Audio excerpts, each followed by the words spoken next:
V Rožňave asi chceli tromfnúť horný výplach, pretože pre premiéra chystali až 4 svine. Koho tie svine napokon pripravili o funkciu a čo vypátral policajný vyšetrovateľ, to sa dozviete v reportáži Dušana Károliho. Vážený pán premiér, v septembri 2007 u nás zazvonil poslanec Národnej rady Ján Babič. Žiadal môjho manžela, aby spracoval 4 ošípané na mäso a výrobky pre pána Fica, teda pre vás.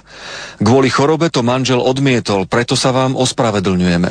Toto nie je list z horného výplachu, to písala skutočná pani Kravecová skutočnému premiérovi Ficovi. Pán Babič tu chodil vlastne prečo? Prečo ste ho akceptovali a dávali mu niektoré veci?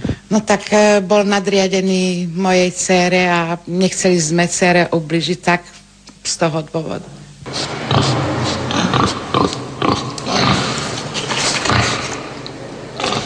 Pani Kravecová napísala premiérovi v záujme svojej céry Jarmily Simanovej. Tá bola 14 rokov podriadenou Jánovi Babičovi. Vtedy bol Babič vedúcim živnostenského odboru na obvodnom úrade v Rožňave. Dnes je poslancom Národnej rady za Smer. Keď sa Babič stal v roku 2006 poslancom Národnej rady, Simanova nastúpila na jeho miesto ako vedúca odboru. A zrazu ju odvolali. Tvrdí, že práve pre tie 4 svine. Mal jej to povedať samotný prednosta úradu pán Hlaváč, keď ju odvolával, iba 3 týždne po žiadosti Babiča o spracovanie mäsa. Povedal, že to urobil na príkaz pána Babiča a keby to nebol urobil, tak je odvolaný on. Pretože my ešte s pánom Hlaváčom sme aj rodinní príbuzní. Tak preto mi to povedal takto úprimne a priamo. Aký ste príbuzní? Jeho mama a moja mama sú sesternice. Sme to chceli obsadiť iným vedúcim, takže pani Simanovu som odvolal bez udania dôvodu. Ona si to vymyslela podľa vás? Tak vymyslieť si môže hocičo. A prečo by si vymýšľala práve pána Babiča? To sa spýtajte pána Babiča jej. Manžel mi hovorí, že mal taký pocit, že sa pán Babič urazil a niečo také, ako povedal, že doplatí to vaša dcera na to.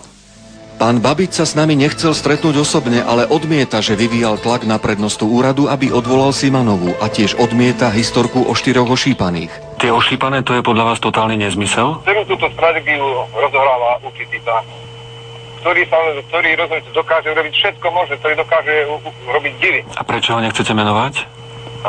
Koho myslíte? No toho pána, ktorý to robí. Z politických dôvodov, tak vám poviem. Že by 4 svine boli nejakou konšpiráciou, podľa poslanca Babiča ten tajomný pán vraj naviedol pani Kravecovú a jej dcéru, aby tvrdili to, čo tvrdia. Prečo by si takú bizarnú vec vymyslel s tým spracovaním ošípaných? Lebo bol neuspokojený, rozumiete? Neuspokojený stále, hej, a robí zle. Ale nebol uspokojený vami? Prečo vás do toho plete? Uspokojený možno, že nedostal žiadnu pozíciu.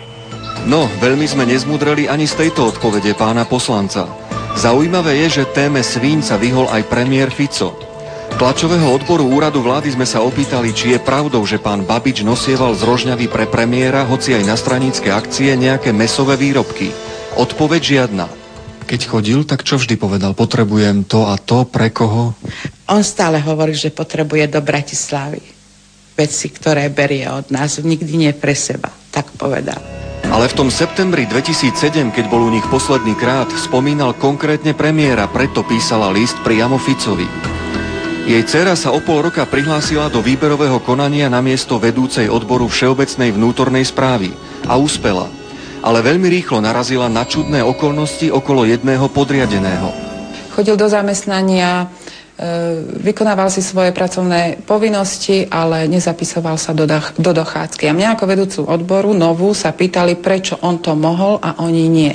Zistila, že Marian Kušnier chodil pár týždňov do práce aj v čase, keď ešte nebol na úrade zamestnaný.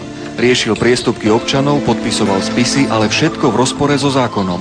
Pani Simanová to nahlásila prednostovi. Keďže pán prednosta ma nechcel vypočuť a nechcel mi dať za pravdu, keď som vedela, že mám pravdu, som sa obrátila opäť na úrad vlády. Úrad vlády je priamou nadriadenou inštitúciou obvodného úradu, ale keď prišla kontrola z úradu vlády, Simanová zrazu nebola schopná ukázať im sporné spisy podpisované Kušnierom. Jednoducho zmizli. Keď som išla po tie spisy konkrétne, tak som zistila, že všetky sú poprepisované a sfalšované. Nikde sa neobjavovalo už meno Kušniera, ale bola tam podpísaná iná pracovníčka Domiková, Fafráková. Tu Tu je skutočný aj sfalšovaný dokument, tzv. Predvolanka. Na jednej figuruje meno Kušnier, na druhej, sfalšovanej, meno Domiková. Práve pani Domiková potom priznala, že sa prerábali spisy, aby kontrola z úradu vlády nezistila porušenie zákona.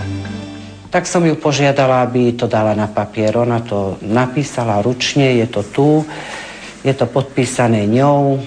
Domiková na tomto vyjadrení overenom notárom uviedla, že prepísané dokumenty dodatočne podpisovala na základe požiadavky jej nadriadeného, prednostu Hlaváča.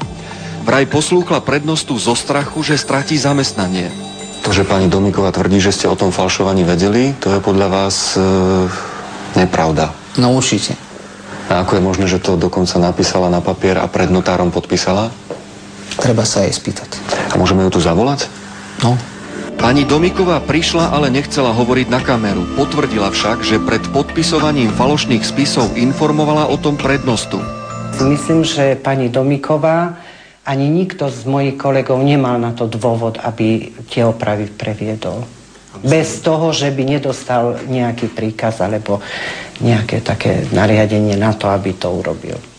Práve pani Baštáková oznámila falšovanie spisov polícii, ale vyšetrovateľ celú vec posúdil tak, že nejde o trestný čin, ale iba o priestupok.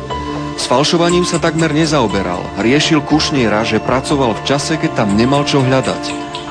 To je možno vo výroku, ale v odôvodnení, akože ja sa toho nestránim, že by som to nejak chcel zamlčať, ale v odôvodnení je spomínané, že čo vlastne vyplynulo z vyšetrovania z výpovedí. Falšovanie spomínajú iba svedkovia vo výpovediach. Aj v závere vyšetrovateľ píše, že Kušnier sa neoprávnene vydával za verejného činiteľa. O falšovaní ani slovo. Pozoruhodné je, že Kušnier a jeho vtedajší nadriadený Ján Matu odmietli vypovedať z dôvodu, aby si neprivodili trestné stíhanie. Ešte raz hovorím, keď nevypovedal som na polícii, nevypoviem nič ani vám.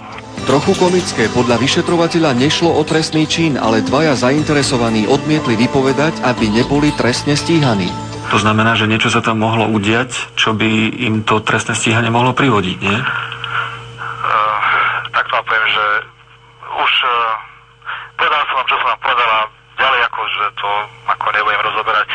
Proti uzneseniu vyšetrovateľa podala pani Baštáková sťažnosť, takže ešte nie je právoplatné. A viete mi povedať, že na koho pokyn ste podpisovali tie nové dokumenty? Ja neviem, čo otravujete, preboha vás prosím. Ja sa iba pýtam, neotravujem. No, ja vám hovorím, že nič vám nepoviem. To proste vyzerá na dosť široké falšovanie a keď viete o tom, že niektorý pracovník do toho bol zainteresovaný, tak nevadí vám, že takého máte na úrade? Vadím. Určite mi vadí. No ale doteraz ste ho neriešili a už prešlo pol roka. No, počkam si na rozhodnutie pravoplatné vyšetrovateľa. Menej trpezlivý bol prednosta voči Simanovej. Nepáčilo sa mu, že opakovane vypisuje sťažnosti na úrad vlády.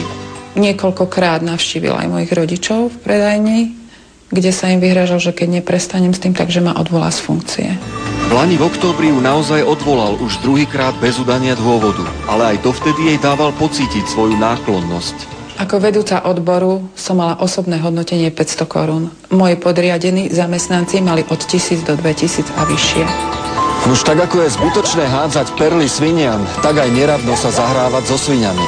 Lebo každé svinstvo sa dá zahladiť, zatiaľ čo vy sa nestihnete ani spamätať a zo svojho miesta letíte svinským krokom.